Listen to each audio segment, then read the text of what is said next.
여기 한국 치안은 전부 과장되었다며 열변을 토하는 미국 경찰이 있습니다. 그리고 그녀는 우연히 한국에 직접 오자마자 믿을 수 없는 장면을 목격하고 경악을 하고 마는데요. 그렇다면 그녀가 한국에서 대체 어떤 경험을 했던 것일까요? 안녕하세요. 저는 미국에서 경찰로 재직 중인 브렌다라고 합니다. 저는 평생을 살아온 제 보금자리인 시카고를 사랑하고 또 시카고를 너무 사랑하는 마음에 시카고 시민들의 안전을 지키는 경찰관이 되기도 했죠. 하지만 시카고에서 사는 것과 시카고의 최전선에서 시민들의 안전을 지키는 역할을 하는 것은 완전히 다르더군요. 시카고는 범죄율이 꽤나 높은 도시고 경찰 일은 제가 상상했던 것 이상으로 힘들었거든요. 동료들은 하루가 멀다 하고 약쟁이들과 범법자의 공격에 쓰러져 갔고 저 또한 하루에도 몇 번씩 그러한 위협에 노출되곤 했죠. 저는 표창장까지 여러 차례 받았을 정도로 사명감이 높은 경찰이었지만 계속되는 극악무도한 범죄와 주변 사람들의 사고 소식은 저를 점점 지치게 했고 최근에는 새로운 신입이 근무를 나서다가 약쟁이의 총에 맞고 세상을 떠난 이후 저는 완전히 방전돼 버렸습니다. 미국은 도저히 답이 없는 국가라는 생각까지 들었고 저는 대체 무엇을 위해 일하는지도 까먹어 버렸죠. 제가 열심히 일한다고 해도 미국 내의 범죄율은 오히려 증가하고 있으니 제 희생은 무의미한 거라고 생각됐거든요. 그래서 저는 한 달간의 휴가를 내게 되었습니다. 이대로 더 있다간 정말 미쳐버릴 것 같았거든요. 그리고 이런 제 소식에 몇 년 전 일 때문에 한국으로 떠났다가 이젠 아예 한국에 정착해버린 동생 캐시가 한국에서 휴식을 좀 취하라는 말을 해오더군요. 제가 한국이라는 나라를 가게 될 줄은 정말 상상도 못했습니다. 캐시가 처음 한국에서 정착하겠다는 말을 꺼냈을 때도 저는 어떻게 세계 최고의 나라인 미국을 버릴 수가 있냐며 캐시의 결정을 비웃었거든요. 하지만 캐시의 말대로라면 한국은 세계에서 가장 안전한 나라로 미국에서 흔하게 보이는 극악무도한 범죄들은 절대로 경험할 수 없는 곳이기에 저는 미국에서 다친 마음을 치유하기 위해 한국행 비행기에 오르게 됩니다. 한국의 첫인상은 생각과는 완전히 달랐습니다.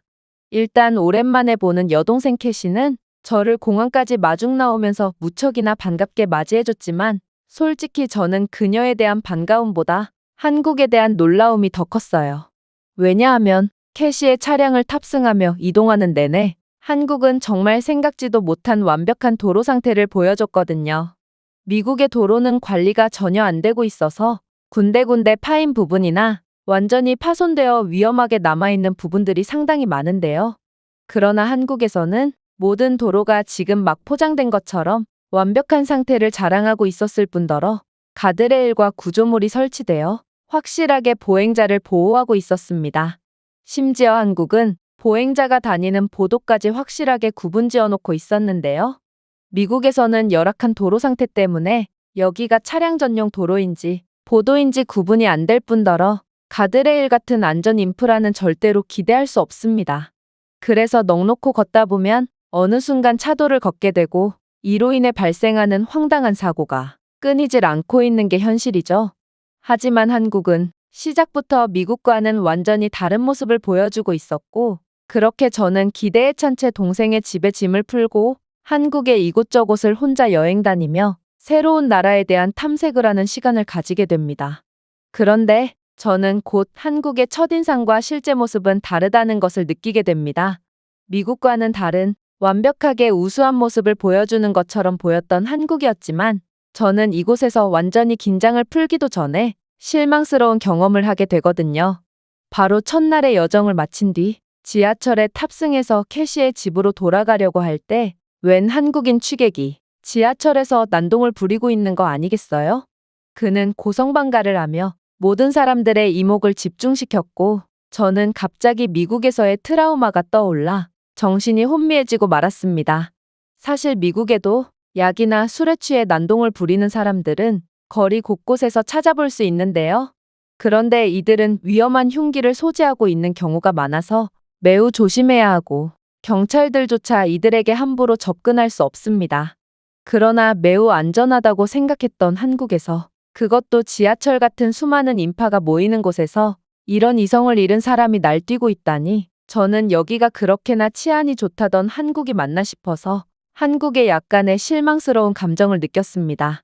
그런데 그때 정말 말도 안 되는 일이 벌어지기 시작했습니다. 갑자기 한국인 시민 한 명이 인파 속에서 튀어나오더니 이내 그 취객에게 돌진했기 때문인데요. 그렇게 성큼성큼 발자국을 옮기던 시민은 이내 취객을 꼭 안아주는 황당한 행동을 하기 시작하더군요. 저는 미국 경찰로서 한국의 현장에서 물리력을 행사할 수는 없었지만 그의 자살행위나 다름없는 행동에 경악을 하며 접근하지 못하게 막으려고 했는데요. 그런데 분명 끔찍한 상황이 발생할 거라 생각했던 것과는 달리 취객은 시민의 품 안에 안기더니 이내 눈물을 흘리며 진정을 하기 시작했어요. 아무래도 그에겐 사람을 해야겠다는 악이나 흉기도 전혀 없던 모양이었고 그저 삶이 너무 힘든데 해소할 곳이 없었던 사람인 것 같았습니다. 그리고 이러한 훈훈한 장면에 한국인들은 전부 아낌없는 박수를 보내주며 두 사람을 격려해 주더라고요. 저는 어떤 위험한 사람일지 모름에도 따뜻한 손길부터 건네는 한국인들의 마음씨에 큰 감동을 받았습니다. 개인주의 문화가 팽배해 있는 미국에서는 절대로 남에게 대가 없이 마음씨를 보내는 경우를 찾아볼 수 없지만 한국은 그러한 미국의 차가운 문화와는 완전히 다른 문화를 가지고 있는 듯 보였거든요. 또한 한국에는 강력범죄가 얼마나 없으면 흉기를 소지하고 있을지도 모르는 사람에게 겁없이 다가갈 수 있는 건가 싶어 저는 동생이 말한 한국의 높은 치안 수준을 다시 한번 실감한 뒤 넋이 나갈 뿐이었습니다. 그런데 놀라운 점은 이뿐만이 아니었어요. 분명 취객이 난동을 부린 지 5분도 안 된 것 같았는데 순식간에 경찰들이 들이닥치기 시작했거든요. 미국에서는 아무리 빨라도 경찰이 현장에 도착하기까지는 30분 이상은 걸리는 게 당연하게 여겨집니다. 다른 처리해야 할 일도 많고 이번 출동이 적합한가에 대한 판단을 내려야 하거든요. 미국 경찰이 게으르다며 비난할 수도 있겠지만 미국에서는 경범죄가 워낙 많아서 어쩔 수가 없죠. 미국에서 경찰이 출동 요청이 오는 대로 족족 출동을 한다면 몸이 10개라도 부족할 것입니다. 그러나 한국에서는 범죄 자체가 일어나지 않아서 경찰이 출동할 일이 거의 없는지 한국 경찰은 사건이 발생한 지 5분 만에 신속하게 현장까지 도착하더라고요. 뭐 알고 보니 한국의 공공장소 곳곳에는 스마트 폴리스 키오스크가 설치되어 있고 따라서 한국인들은 대화형 스크린을 가진 키오스크에서 간편하게 경찰과 의사소통을 할 수 있고 경찰관과의 영상통화도 가능하다고 하더군요. 이러한 완벽한 접근성을 가진 한국만의 선진적인 인프라 덕분에 빠르게 경찰관이 출동할 수 있던 거였습니다. 저는 이러한 한국 경찰들의 신속한 출동 모습을 통해 저 또한 같은 경찰로서 이 나라는 제가 상상했던 것 이상으로 안전한 나라라는 것을 단번에 알아차릴 수 있었습니다. 그렇게 저는 캐시의 집으로 무사히 돌아왔고 캐시에게 호들갑을 떨며 오늘 있었던 이야기를 해주었어요. 하지만 캐시는 별 대수롭지 않은 일로 왜 이렇게 호들갑을 떠냐며 한국에서는 너무나도 당연한 일이니 한밤중에 층간소음을 일으키지 말고 진정하라는 말만을 건넬 뿐이더라고요. 저는 완전히 한국인처럼 변해버린 동생의 모습에 당황하는 한편 뭔가 한국은 제게 더 놀라운 모습들을 보여줄 수 있을 거라는 생각에 엄청난 기대감이 들었습니다.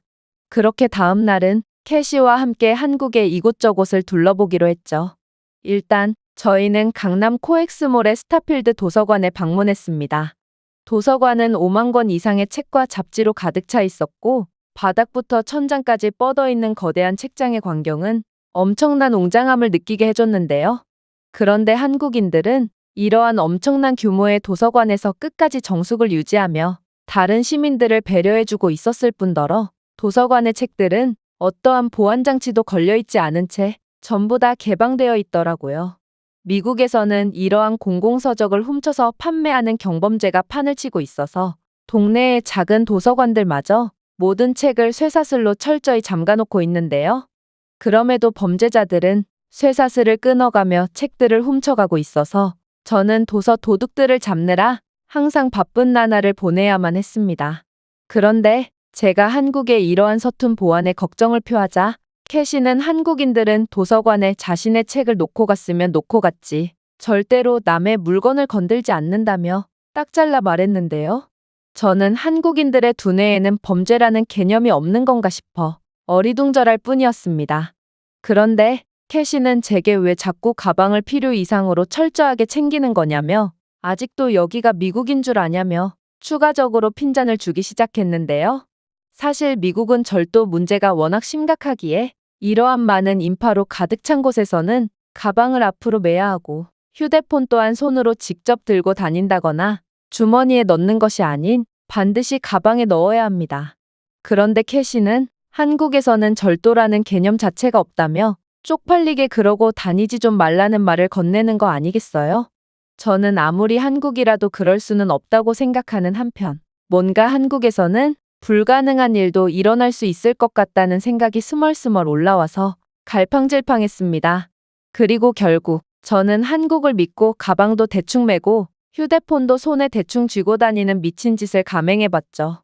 역시나 몇 분 동안이나 허술하게 다녔음에도 한국인들은 절대로 제 물건을 훔치지 않았고 저는 그렇게 한국에서 완전히 긴장이 풀어져 버렸습니다. 저는 가방의 지퍼가 열린지도 모른 채 신나는 한국 여행을 이어나갔고 중간중간 가방 안을 확인해도 역시나 한국인들은 이런 허술한 가방조차 털어가지 않더라고요. 저는 한국에서 미국에서는 느껴보지 못한 진정한 안정감을 느낄 수 있었고 이런 게 바로 사람 사는 곳이구나 싶어 다친 마음이 많이 치유됐습니다.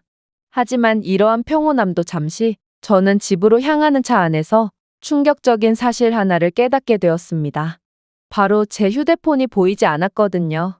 그동안 느껴보지 못한 엄청난 만족감을 느끼게 해준 한국이었기에 이러한 뜻밖의 사건은 제게 더욱 큰 실망감으로 돌아왔습니다. 한국인들은 배낭한 물건 같은 값싼 물건은 훔쳐가지 않지만 휴대폰 같은 비싼 물건은 어김없이 훔쳐가고 있던 거였거든요. 그러나 캐시는 한국이 그럴 리가 없다며 이건 제 부주의로 분실한 게 분명하다는 철딱서니 없는 말을 해오는 거 아니겠어요? 아무래도 그녀는 한국에서 살면서 뭔가에 단단히 홀린 게 분명했고 저는 그런 동생에게 정신 차리라는 말을 하며 전 세계에서 오직 한국만이 범죄가 없는 지상낙원이라는 건 역시나 말이 안 됐다는 따끔한 일침을 날렸습니다. 휴대폰을 그렇게나 허술하게 들고 다녔음에도 몇 시간 동안 버틴 것을 보면 한국은 몹시 안정적인 치안을 갖고 있는 것 같긴 했지만 그래도 이상한 사람이 아예 없는 것 아니었거든요. 문제는 저는 경찰이라서 그런지 휴가 상황이었음에도 연락망을 유지하고 있어야 할 것 같은 직업병을 느껴야 했다는 것입니다. 제 주변 사람들이 언제 제 도움을 필요로 할지 몰랐거든요. 그래서 일단 분실물 센터에 가보자는 동생의 말을 무시한 채 가장 빠르게 휴대폰을 구할 수 있는 경로를 알아봤습니다. 누군가 영리의 목적으로 훔쳐간 휴대폰을 분실물 센터에서 찾을 수 있다는 건 말이 안 됐거든요. 그러자 캐시는 제게 후회할 거라는 말을 건네며 마지못해 한국의 중고 플랫폼을 이용해서 휴대폰을 구하자는 말을 건네더군요. 중고거래를 하다니 미국에서는 중고거래를 미끼로 한 납치 사건이나 심지어 물건과 돈까지 전부 강탈해가는 범죄가 끊이질 않고 있기에 제가 관할하는 경찰서에서는 일면식이 없는 사람과의 중고거래는 반드시 피하라는 공지를 매번 내리고 있는 게 현실인데요. 그런데 그러한 미국의 처참한 상황을 뻔히 알고 있는 동생이 제게 위험천만한 중고거래를 권장하다니 저는 그녀가 한국에 살면서 안전불감증에 걸린 건가 싶어 걱정이 들었습니다. 하지만 그녀는 집에 도착해서도 한참 동안이나 휴대폰에 집중하더니 이내 더욱 충격적인 말을 건네오더군요. 언니와 같은 기종의 휴대폰을 판매하고 이 근처에서 거래를 할 수 있다는 사람을 발견했어. 30분 뒤에 만나기로 했으니 준비하고 있어. 내가 같이 나가줄게. 저는 그녀가 드디어 미쳤구나 싶어 넋을 놓고 말았습니다. 지금은 해가 완전히 져버린 밤이었는데 제가 한국에 온 이상 그녀에게 안전에 신경 쓰지 않으면 어떻게 되는지를 똑똑히 가르쳐준 뒤 위험한 상황을 직접 제압해야겠다고 생각했거든요. 그렇게 저희 자매는 각기 다른 목적으로 약속 장소인 으슥한 밤골목길로 향했습니다. 그리고 이내 모자를 푹 눌러 쓴 의심스러운 남성이 골목길 어두운 곳에서 저희를 기다리고 있는 것을 확인하게 되죠. 딱 봐도 수상한 차림을 한 남성을 본 저는 경찰로서의 촉이 왔고 그렇게 긴장한 채 그를 체포할 준비를 마쳤는데요. 그런데 한국인 남성은 저희를 보더니 이내 충격적인 반응을 보이는 거 아니겠어요? 저희에게 범죄를 시도할 것이라 생각했던 그는 외국인이 나올 거라고는 예상치 못했다는 듯 어색한 웃음을 보이더니 이내 유창한 영어를 구사하며 친절하게 상품을 설명해줬거든요. 심지어 동생은 남성이 가져온 상품을 꼼꼼히 확인해 본 뒤 별도의 시스템을 통해 3초 만에 돈을 입금해주는 한국에서만 볼 수 있는 놀라운 모습을 보여줬는데요. 미국에서는 낡은 인프라 때문에 가게에서조차 현금을 받는 것이 일반적인데 한국의 인프라는 미국을 두 차원이나 뛰어넘은 듯 보였습니다. 그렇게 거래는 순식간에 완료되었지만 한국의 중고거래는 미국과는 조금 다르더군요. 남성은 자신이 좋아하는 간식을 몇 개 가져왔다며 저희에게 과자 몇 개를 건네줬거든요. 그렇게 저희는 거래가 끝나고도 한참 동안이나 수다를 떨었고 남성은 휴대폰에 문제가 있으면 언제든 연락하라는 말을 끝으로 어둠 속으로 사라져버렸습니다. 저는 이렇게나 안전하고 훈훈한 거래는 난생 처음 경험해봤습니다. 이건 거래가 아닌 그저 친구를 사귀는 하나의 방법 같았거든요. 심지어 캐시는 자신은 실제로 한국에서 중고거래를 하다가 몇몇 친구들을 사귈 수 있었고 한국에서는 중고거래 플랫폼을 통해 무료로 물건들을 나눔하는 착한 사람들도 많다고 설명해줬는데요. 저는 매너 좋고 따뜻한 한국인들의 태도에 감탄하는 한편 한국인을 의심해서 경찰로서의 무력을 보여주려던 제 아까 전의 마음가짐이 떠올라서 약간의 부끄러움마저 들었습니다. 그렇게 다음 날이 밝았고 저희 자매는 우연히 어제 갔던 곳과 똑같은 거리를 지나게 되었습니다. 그런데 캐시는 이곳 근처에 분실물 센터가 있다며 일단 한번 들어가 보기라도 하자고 말해오는 거 아니겠어요? 저는 시간 낭비를 하려고 하는 동생이 한심하게 느껴졌습니다. 제 직업은 경찰인데 이런 일을 얼마나 많이 겪었겠어요? 그간의 경험상 저는 제 휴대폰을 되찾을 확률은 0%라고 확신했습니다. 이건 도난이 확실했고 미국에서는 도난이 아닌 그저 분실물조차도 주인에게 돌아가는 경우가 거의 없거든요. 하지만 캐시는 너무나도 고집이 셌고 결국 저는 그녀의 손에 이끌려 억지로 분실물 센터에 방문하게 됐죠. 그리고 저는 분실물 센터에 들어가자마자 경악을 금치 못하고 말았습니다. 왜냐하면 한국인 직원은 제 휴대폰의 기종과 특징을 이것저것 묻더니 이내 어제 카페 안에서 발견되었다며 분실했던 휴대폰을 건네왔거든요. 이건 정말 충격적이었습니다. 휴대폰은 뜬금없이 카페 안에서 발견된 걸 보니 한국에서 완전히 긴장이 풀린 저는 카페 테이블에 휴대폰을 놓고 그냥 나온 것 같았는데요. 그야말로 한국인들이 훔쳐간 게 아닌 제가 바보짓을 했던 거였죠. 역시나 한국인들이 그럴 리가 없었고 한국인들은 이러한 고가의 분실물을 보고도 절대로 욕심내지 않는 정직한 사람들이었던 것입니다. 저는 한국을 의심한 탓에 쓸데없는 중고거래를 하며 돈을 낭비한 셈이 되었음에도 기분은 무척이나 좋았습니다. 아직 정의가 살아있는 나라가 존재하다니 너무 감동적이었거든요. 뜬금없이 한국으로 떠났던 동생을 한심한 시선으로 봤던 저였지만 지금 이 순간만큼은 한국에서 살고 있고 평생을 한국에서 살 예정인 동생이 그렇게나 부러울 수가 없네요. 제가 준비해온 내용은 여기까지입니다. 끝까지 시청해주셔서 진심으로 감사드리며 여러분들의 구독과 좋아요, 알림 설정은 영상 제작에 큰 힘이 됩니다. 이상 세모튜브였습니다.